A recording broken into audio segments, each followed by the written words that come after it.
Guilty on 3 felony counts, a first in this country. The child of a sitting president convicted. Tonight, how Hunter Biden's crimes impacted the White House today and what it means for the top of the ticket for the Democrats going forward. Plus, Russia in our backyard. Military ships just miles off the coast of Florida. General Wesley Clark tells us what's behind Vladimir Putin's show of force. And across our coast, talks tabled. Why the major labor union at some of the biggest ports is now raising the possibility of a strike.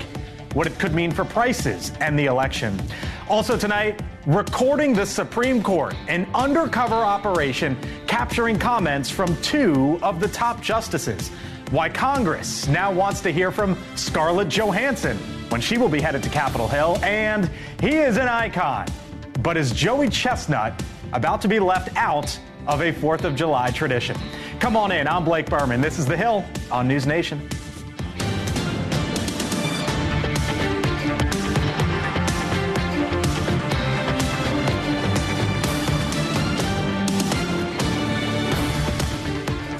And welcome to Washington Tonight. I'm Blake Berman. This is The Hill on NewsNation. Tonight, the president's son is a convicted felon, and that news forced changes at the White House.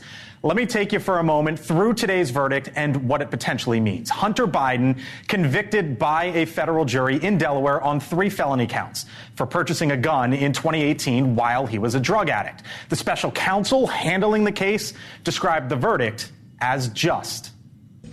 No one in this country is above the law. Hunter Biden should be no more accountable than any other citizen convicted of this same conduct.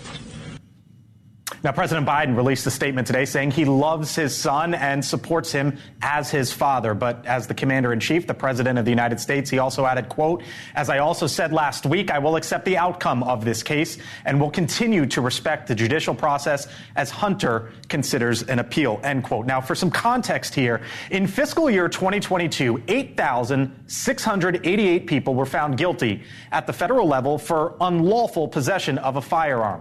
12% were just like Hunter Biden, in which they had no prior felony history.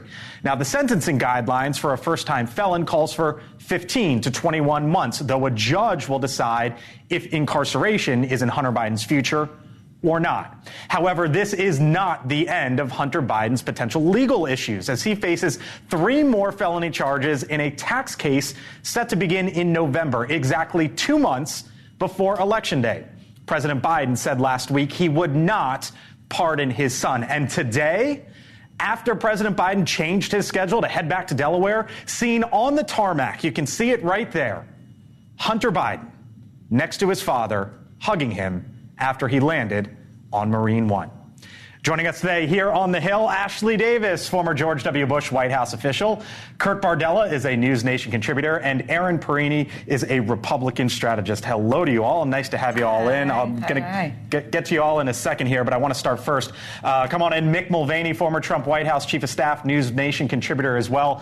Mick, hello. The White House today immediately reacting to this historic verdict after giving a pre-scheduled speech of all things on gun control.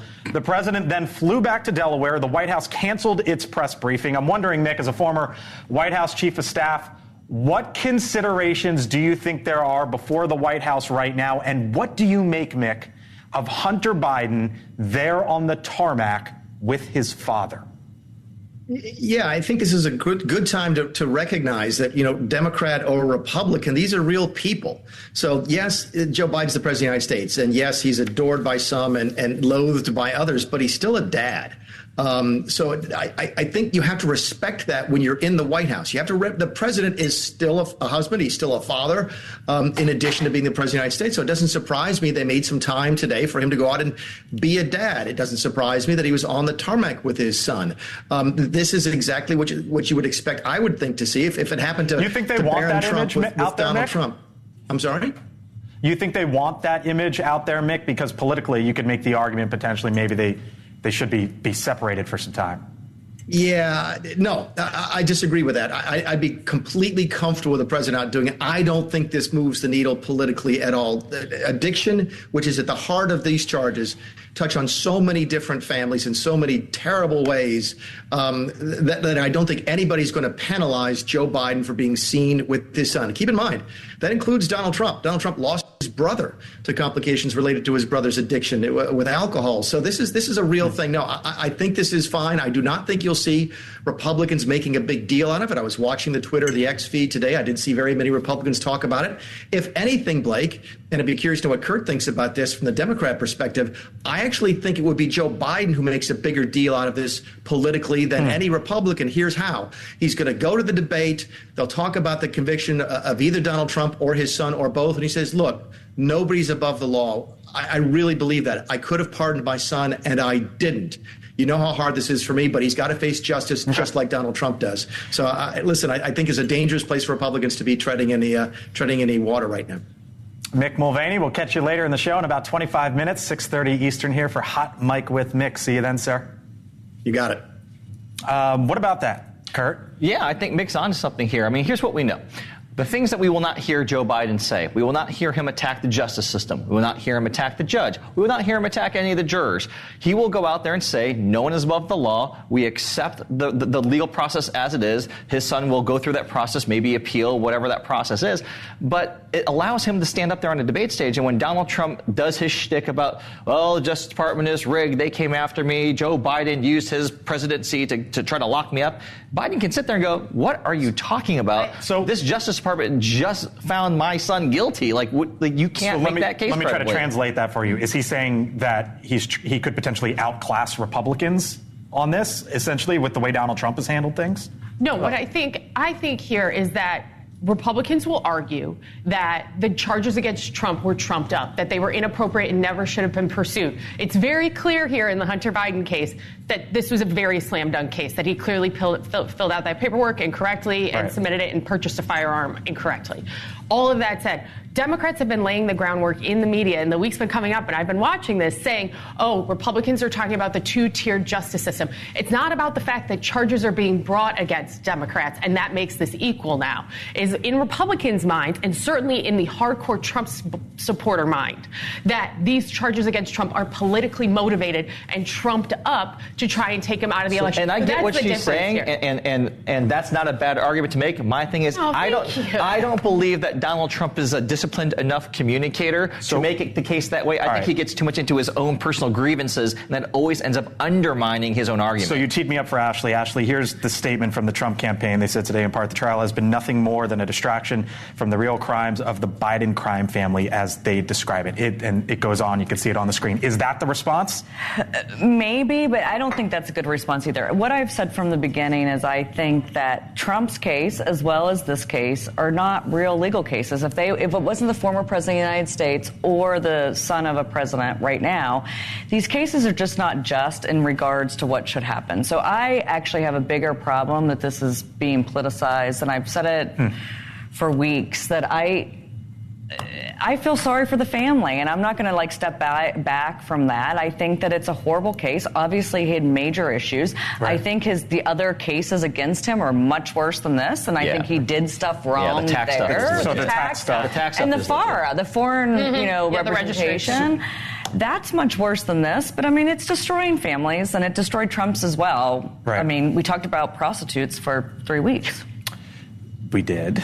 There are also issues. There are also issues on the substance side of things. You have tens of millions of Americans dealing with this, their loved ones, their families who are dealing with this as well. To that part of your argument, come on in, Jesse Weber, NewsNation legal contributor, host on the Law and Crime Network as well. So, all right, Jesse, there's going to be a sentencing here for Hunter Biden on this case. Then in September, there's the tax case, which they just laid out as well. I wonder what you think the timeline is right now, Jesse, because there is the real chance of incarceration. And the reality is his president's the father of the United States. And on November 5th, there's going to be an election. Do you think there's the possibility of Hunter Biden in prison by then?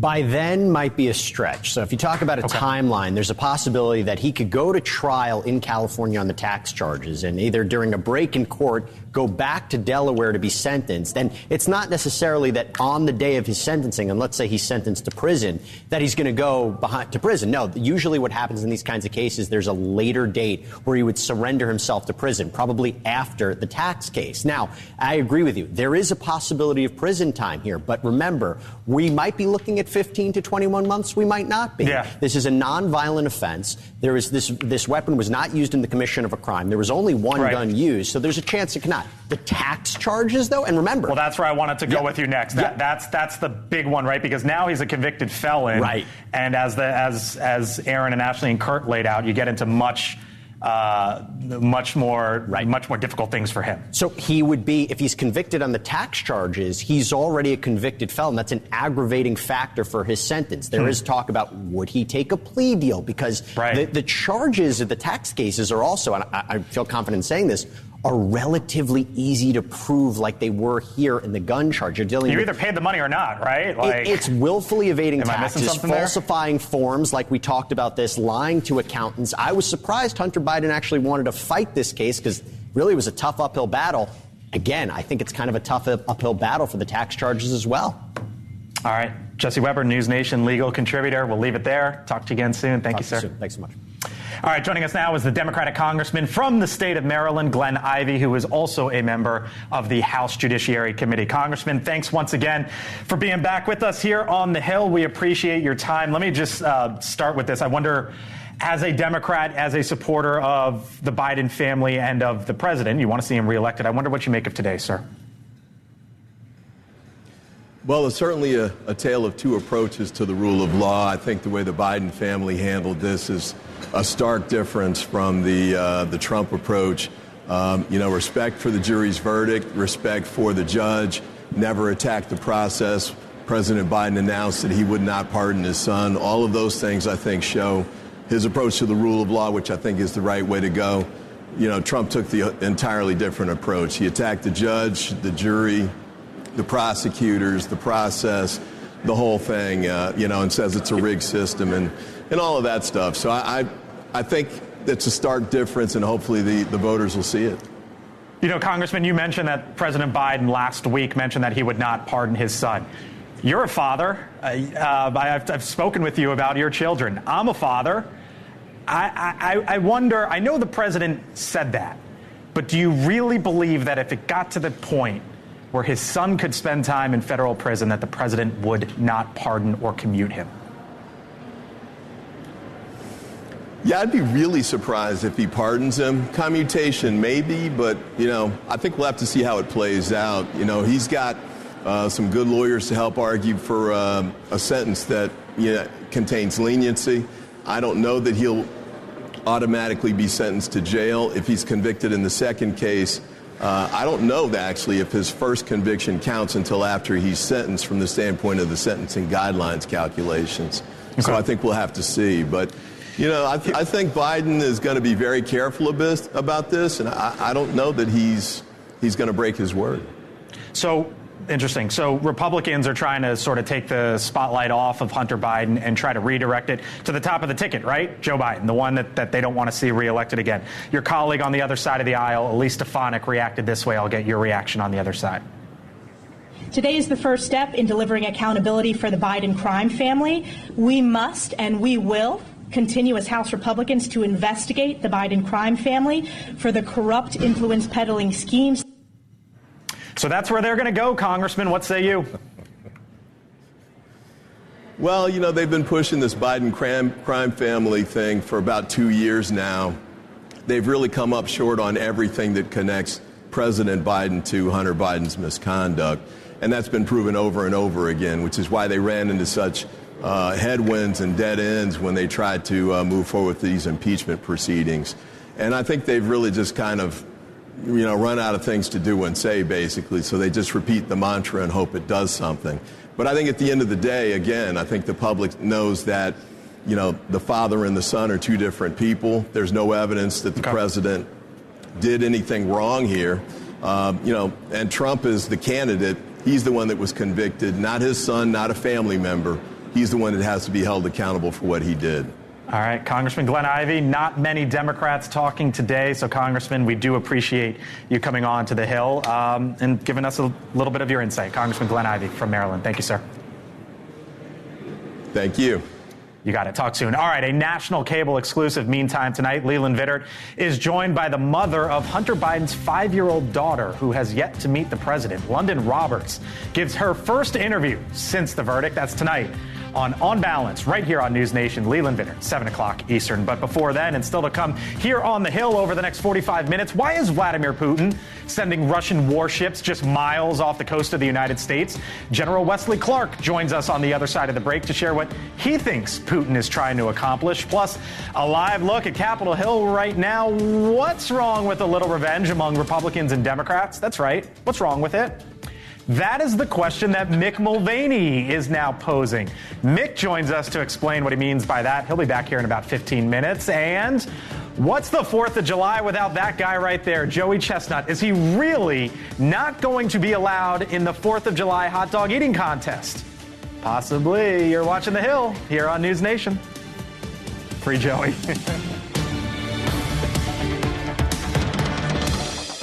5 of us. Welcome back here to The Hill on News Nation. Tonight, Vladimir Putin seemingly has a message for the United States. 3 Russian ships and a nuclear-powered submarine are on their way to Cuba. Now, the Russian Defense Ministry saying today that its military conducted drills over the Atlantic Ocean on the way to Cuba, which involve firing high-precision missiles that can travel over 370 miles. For context, Havana, Cuba is just 90 miles south from the southernmost point of Florida. Now, the movements also come just days after the United States gave Ukraine the green light to use Western weapons within Russia's borders, to which Putin hinted there could be consequences if that happened. A Pentagon spokesperson telling News Nation today, quote, "Russia's deployments are part of routine naval activity, and we are not concerned by Russia's deployments, which pose no direct threat to the United States." Back with us now here on the Hill, the retired 4-star General Wesley Clark, the former Supreme Allied Commander of NATO forces as well. General Clark, great to speak with you again. Thank you for being back with us here on the Hill. So, the Pentagon basically saying no biggie here. I don't know, sir. You tell me. Putin seems like he's trying to send a message. What is it? Well, he is sending a message. I mean, there's no direct threat here. They're not going to attack the United States. Sure, true. It's all part of the sort of a hybrid warfare, bouncing back and forth, showing Russia's strength, showing the fact that they can come into our backyard, so to speak, and sail around with warships. And remember, Russia's very close friends with Venezuela's President Maduro, and Maduro is threatening Guyana. And the big resource in Guyana is about 90 miles offshore, big oil field that Exxon's in, Chevron wants in. Guyana doesn't have any means to protect it. But it's in, it's Guyana's, but Venezuela would like to have it. And so there's a little shadow boxing going on here. I don't think it's anything that's going to erupt in violence, but does it send a message to the United States and the world? Sure, and that's Putin's intent. So shadow boxing, sending a message is the intent, I take it, as you say it. Is this it? Or do you think there's going to be a little more tit for tat, for lack of a better term, back and forth? Right now, we don't see any indication of anything that's beyond this. But anytime that they go to Cuba, there's still an intelligence listening station in Cuba. Cuba's not exactly a U.S. ally, so it's never a wholesome visit. And remember, it also takes a little bit of the focus off what's going on in Ukraine, and that is in America's vital interest. Protecting the international rules-based order is America's vital interest, and that is threatened in Ukraine. And if Russia gets away with conquering Ukraine, China will certainly move in Taiwan. And so this is a part of a distraction. I was looking at the numbers, General, and for our audience, just comparing where we are, United States compared to Russia. We have about 8 times the budget, the military budget of Russia. When you look at submarines, basically the same aircraft carriers, we have significantly more. Strategic nuclear weapons, though, nearly identical. Is that sort of the equalizer, or is it just that our military is significantly greater than theirs and they don't really pose a serious threat at this point in time? Well, you can't look at the budget because they're not paying their people anything to speak of. And they don't cost things out the same way. So the budget's meaningless. They have a very effective nuclear force. We think it works. They also have tactical nuclear weapons that we don't have. And the White House has just said we're going to have to relook our nuclear weapons policy because China's building up its nuclear supply. So, for 30 years, we've sort of coasted on our nuclear defense and our deterrence. And it's clear that nuclear weapons have significance. They are useful, and we can't neglect them. General Wesley Clark, thank you, sir. I'm sure we'll talk to you again soon. Appreciate the time. Thank you. You got it. Have a great day.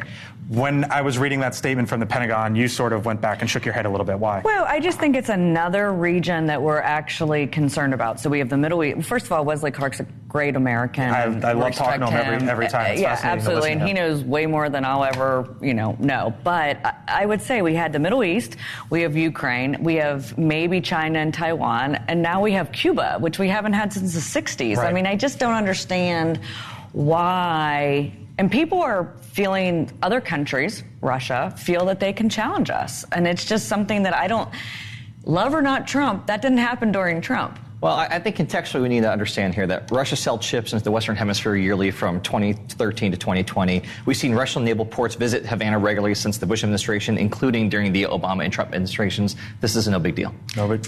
They sent a warship, though, during Trump? I don't think so. They've had regular naval port visits. Yeah, this is posturing at its finest by Russia and by Cuba, right? They both have access to grind with the United States right now. Russia is upset about Ukraine and the United States' continued support, so that's part of what you're seeing here. And Cuba's upset that last year the United States docked a nuclear ship at Gitmo, and that has upset them as well. So this is very clear posturing and message sending. And I think to Ashley's point, this is a big thing, and you're going to hear Republicans talk about this as we get close to the election season. It is geopolitical chaos across the world with Joe Biden at the helm. By the way, from Havana to Miami, you're talking like 200, 250 miles. You swimming it?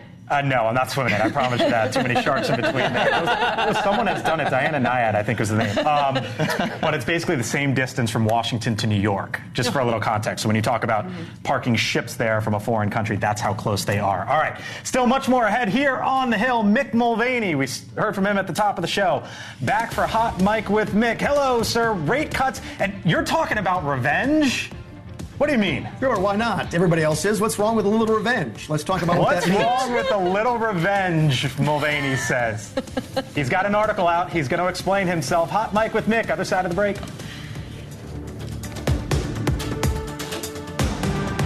Welcome back here to the Hill on NewsNation. So the economy and inflation remain the top issue for voters. And tonight, two headlines to consider as we head toward the November election. First off, 5 Democratic members in the House and Senate have now written to the chair of the Federal Reserve, Jerome Powell, asking that the Fed start lowering interest rates. Now, right now, the market is pricing in a 47% chance of a rate cut of any kind happening before the November election. The Fed, as you might remember, raised rates by 5% during and after COVID, but hasn't started to cut as inflation remains sticky. Inflation last month registered at 3.4%. That is well above the Fed's 2% target range. And then there's this. The major union representing dock workers at some of the biggest ports nationwide canceled bargaining talks set for today and are threatening the possibility of a strike if they don't secure a new contract by September 30th. Now, that includes longshoremen at some of the biggest ports up and down the eastern seaboard. Items like clothing, electronics, furniture, and produce arrive at those ports on a daily basis and then flow throughout the United States. That just part of the backdrop for Hot Mike with Mick, the former congressman, budget director, White House chief of staff. Tells us what he's hearing, what he's thinking. All right, Mulvaney, let's start with the ports. You think this is a really big deal because when you talk September 30th, that's right before the election. It is, Blake. I got to tell you, I think the White House probably took this one really, really hard and got on the phone right away. Keep in mind, unions are really feeling their oats. They're feeling like they're resurgent, and they are to a certain extent. The auto workers have had a string of successes. The president has backed them a couple times. They feel like the president has their back, so they feel like pushing. I get that. But by doing this, keep in mind the contract they're under right now expires in September or thereabouts, which means it's right before the election. Go back to where we were a year ago when we had all the difficulty with the Port of Long Beach and how the Biden administration said, look, that's the cause of inflation. We fix that. We'll fix inflation. Didn't happen. But certainly there's a direct line between American ports, the flow of goods through those ports, and inflation. And I got to think the Biden team is really sweating this one because this could have major implications for the November election. Yeah, and if it gets to the point, Mick, to where this becomes a really big thing, you would have to think, again, this is all an if, but what if it gets to that point? You would have to think that the White House and the president would be squarely involved with those conversations. All right, interest rates, Mick. I know this one has you. There you go. There's the laugh. I know it has Mick fired up. You've got Democratic members in the House and in the Senate saying, cut the rates, Jay Powell. We're going to hear from Jay Powell tomorrow. He's not cutting rates tomorrow, and they're not cutting rates anytime soon. I feel really bad for Brendan Boyle. Brendan's a good friend of mine. Brendan is a serious guy. He's the ranking budget, the Democrat from Philadelphia, a really good guy. We worked together many times at On Hill, and I hate to sort of lump him in with the Sheldon Whitehouses and the Elizabeth Warrens of the world, but I'm going to do it. Thank you, folks. I really appreciate that. I printed a copy of this letter. I've kept this letter, and after Donald Trump wins, and people start accusing him of wanting to politicize the Fed, because he's going to try and go out and probably fire Jay Powell and put his own person in there. I'm going to trot this letter out every single time and say, no. We're just doing what you did. By the way, that ties into the discussion we're going to have about this revenge thing in a second. The Democrats are doing exactly what they accused Donald Trump of doing proactively. They are trying to politicize the Fed. Thank you very much for doing it. It's now going to be used against them at some point in the future. By the way, isn't there a question of whether you can fire the Fed chair? I remember this was a thing covering the Trump White House. Like, you can't exactly do that, right? I mean, there is supposed to be some independence. You can and can't. I think you can remove them as the chairman. You cannot remove them from the board. Right. Okay. All right. And then there's this, Mick, you've got a new column out in The Hill today. Here's the title. What's wrong with a little revenge?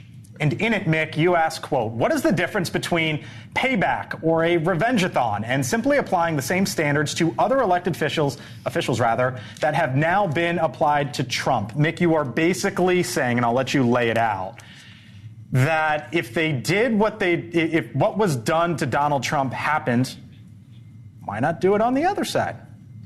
Well, my point is this, is that the bar has been lowered. I'm not excited about it. In fact, I'm very disappointed the fact that the bar has been lowered, that now it's okay to go after a former president of the United States based upon statements he made in a loan application 20 years ago. But if that's the new bar, then why is it revenge to do the same thing against the other side?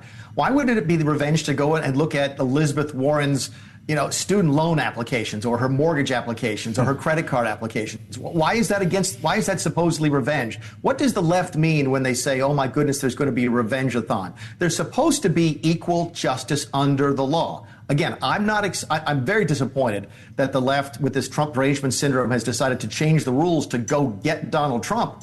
But now that they've done it, what's wrong with a simple application of those same rules as to Democrats? Here's how I summarize it. The left is concerned that Trump is going to go after his political opponents.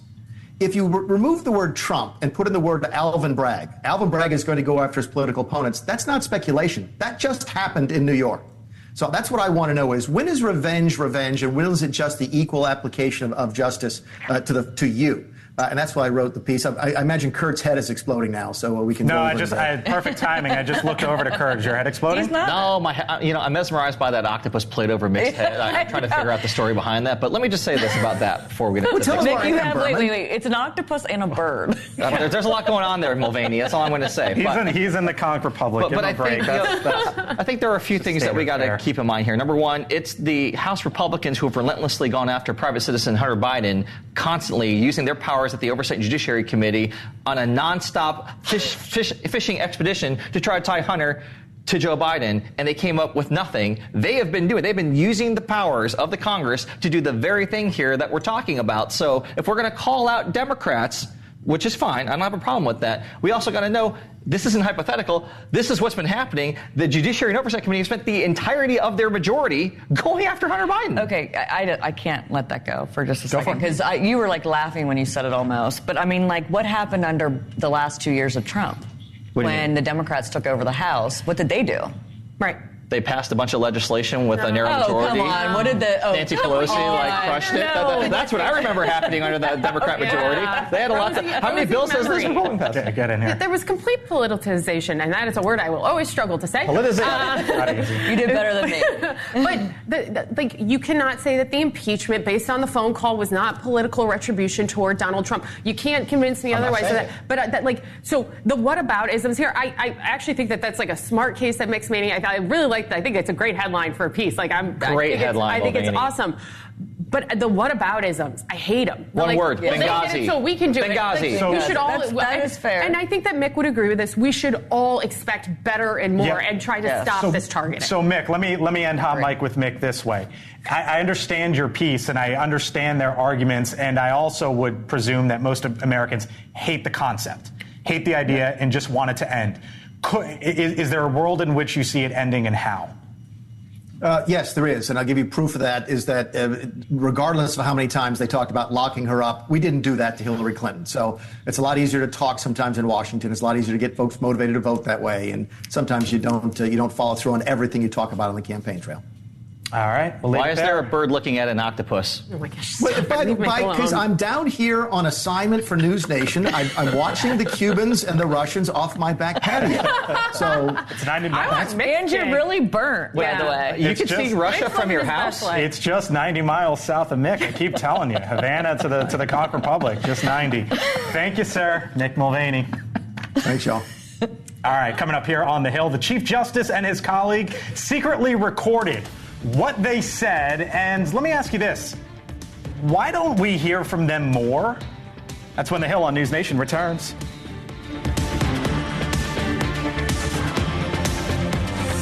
Justice of the Supreme Court, John Roberts, and his colleague, Justice Samuel Alito, can now be heard responding to questions from a self-proclaimed liberal filmmaker who secretly recorded the two. Lauren Windsor posted on X that she pretended to be a Catholic conservative show host and then engaged the justices in a conversation on tape. Justice Alito, for example, can be heard agreeing with Windsor's statements that people who believe in God should fight for godliness. The justices also question whether political compromise is possible today. Now, this comes as Planned Parenthood is now asking a judge in the state of Missouri to throw out a suit based on an undercover video from the group Project Veritas. The right-wing activist group secretly recorded a Planned Parenthood employee saying the organization could help a 13-year-old girl get an abortion out of state, which would be a violation of Missouri law. So you've got these two different completely separate stories, but are both essentially these undercover operations to get at it. Do you give any of these credibility? Should this be the way we get at it with Supreme Court justices or Planned Parenthood on the other side? No, I don't think so. And I think then everyone's going to be afraid to say anything to anybody because they don't trust anybody. Well, I am afraid to say anything to everybody because I don't trust anybody. And it's the old adage, and this is like the old political grizzled person in me that says, don't say something in public if you don't want it on the front page of the New York Times. The justices understand that. And whether or not people agree with what Project Veritas does, they have shined a light on a lot of things, and sometimes that does mean going undercover. That means both sides of both ways.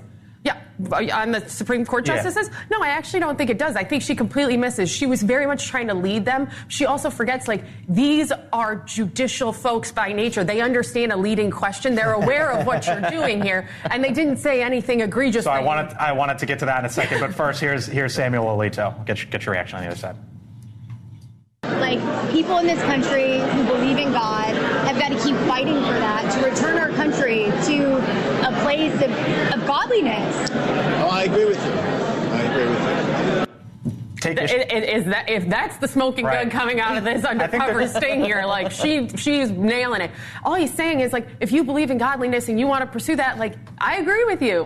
This is so not a gotcha thing. I think there's millions, tens of millions of people who might agree with that very same sentiment. Yeah. Did you take any issue with this? I didn't, because I feel like we've seen this play out on both sides at this point. I remember when Project Veritas did an initial sting on the group that was called Acorn at the time, which led to that's what I was thinking. And I was at the oversight committee for the Republicans when that went down, and we used that to defund Acorn and got President Obama to sign it into law. I think Aaron's right, and that's the second time I said that today. That when you are in this space, do not say anything to anyone that you wouldn't want out publicly. That's the world that we live in. Let me take the flip of that. Why don't we hear from these justices more? I can think of anyone in basically any walk of life, whether it's your parents, your siblings, your friends, your coworkers, your neighbors, your professors, your member of Congress, your senator, your president, your presidential candidates, your cabinet member. I can give you a 1,000 different titles. We don't hear from these folks. Why not? There's 2 words. Lifetime appointment. They don't need to say anything to anyone at all. But shouldn't we hear from them? Not after. I think they're supposed to be above all of the noise. I mean, what I witnessed happen to Brett Kavanaugh, Justice Kavanaugh, and maybe I'm a little biased because he's a friend of mine, his life is still in turmoil. His kids can't go to school because of it. I mean, but to my point, we haven't heard from him since. Like, the only time we hear from them is during these. Anything he says is going to be politicized. There's so many more attacks now. So why say anything? The judiciary in ways that are. I mean, they're by Republicans. Judges, no. Hey, let's your guys are the ones here. You guys are the ones who say the justice system is all weaponized and you can't trust judges and you can't trust juries. Because judges have been killed in their communities. Like, there are real repercussions for the incredible level of violence that's now in our politics, and it's not okay. And for these judges to remain impartial, to not put an extra scrutiny level, and to not add fodder and put more of a target on them. You're not impartial if you're accepting trips by billionaire right-wing people. You're not. You could do this. Come on, Beyonce doesn't have any business before the Supreme Court. Beyonce doesn't have any business before the Supreme Court. She could. She doesn't. She could. She doesn't. But Leonard Leo sure as heck does. Let me just end with this. You could do this on both sides of. But, and Clarence Thomas, for example, remember that 60 Minutes interview that he did when I think it was a book he was promoting? Right. That was 2007. That was 17 years ago. I basically haven't heard from the guy. I don't know. In this secret recordings, I know you think I'm wrong here, but it was just. No, I just don't think you should, and I'm getting a headache from you chatting over here. That's not what you said the other morning on Morning in America. You said I was too quiet. I'm glad you clarified more on a TV. On television. Still to come here from the Hill, why Congress now wants to hear, speaking of chatting, from Scarlett Johansson. Who's calling her to the Hill, Capitol Hill, and what do they want to talk about? And by the way, Joey Chestnut, is he really not going to be allowed to partake in a 4th of July tradition? You're watching The Hill. You're on NewsNation. NewsNation tonight. She's the mother of President Biden's granddaughter, but the two haven't met yet. Now in a national cable exclusive, London Roberts weighs in on the Hunter Biden verdict and her relationship with the First family. On Balance tonight, only on News. All right, welcome back here to The Hill on NewsNation. So Congress is now reaching out to the A-list Hollywood actress Scarlett Johansson as a way to take on artificial intelligence. The chair of the House Oversight Subcommittee on Cybersecurity is the Congresswoman Nancy Mace. She is inviting the star to testify on OpenAI's ChatGPT assistant Sky after Johansson accused the platform of using her voice without her consent last month. Hey there, it's going great. How about you? I see you're rocking an OpenAI hoodie. Nice choice. What's up with that ceiling about? Kind of sounds like her, right? Well, the Congresswoman says the hearing will focus on uses and abuses of deepfake technology. Initially, it was scheduled to take place on July 9th, but the actress is out of the country and said she won't be available likely until October. Nancy Mace, by the way, in a primary race tonight that I know that we are all following. You, though, have your eyes on North Dakota. Tell me why. I do. There are a couple of reasons. North Dakota is an at-large congressional seat, so one House member for everybody in the state. And this is a race that is very much Trump versus the never Trump camps in the Republican Party. You're seeing Club for Growth, which President Trump has had a very tumultuous relationship with, come in and put money behind one candidate. But Julie Fedorchak, who is running, received Donald Trump's endorsement. With that endorsement, with the strength in polling, you've seen Club pull their money out for her opponent, and now they are staying out of that race as we are here in primary day. So I think this is much more of a barometer of the Club for Growth types versus the true Trump believer type in a Julie Fedorchak. And I will say as well, this race is going to be heated today because there are text messages going out saying that Julie had dropped out of the race, which isn't true. There you go. And so Talk there's a about lot of little technology. games. So There you North go. Dakota, I think, is a good Plus, barometer. both senators and the governor, Governor Burgum, who's obviously very popular this race, have all endorsed her. That's right. They've all endorsed Julie. So it's, very much Trump versus never Trump. Where is the party sitting? I think this is a very good barometer. Something these two are watching. By the way, speaking of watching, did you see this? The tennis great Roger Federer gave a commencement address at Dartmouth College, and it is worth a watch. He gives a few poignant life lessons, with one being, quote, "It's only a point," explaining that, get this, he's maybe the greatest of all time. He says he won basically 80% of his matches, but even with winning 80% of his matches, Roger Federer revealed he only won 54% of the points in those matches. So even the best players in the world only win about half the points they play. In other words, you don't need to dwell on every shot you take. He also discussed the myth of effortlessness. Watch. Effortless is a myth. I mean it. I say that as someone who has heard that word a lot. But it used to frustrate me when they would say he barely broke a sweat, or he's even trying. The truth is, I had to work very hard to make it look easy.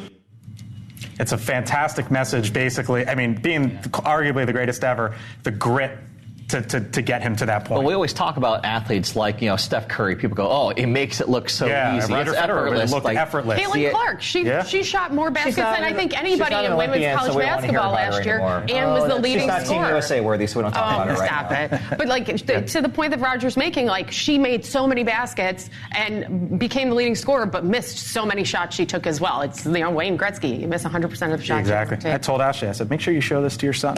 It's a great video, only a few minutes if you want to watch it. By the way, speaking of greatness, the hot dog eating legend and American hero, Joey Chestnut, will not be participating, at least as of now, in the July 4th contest this year, the hot dog eating contest. Why?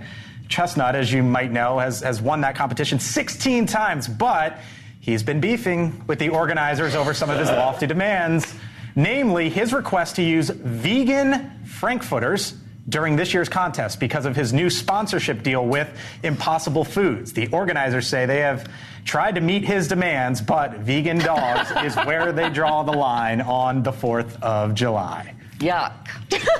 You just don't like the images of watching Joey Chestnut. How many hot dogs does he eat? I didn't know he was famous. A lot. 50, 60, 70. Do they have a point, though? No vegan dogs? No contest? I don't know why. I would think no vegan dogs because this is like a texture thing as well.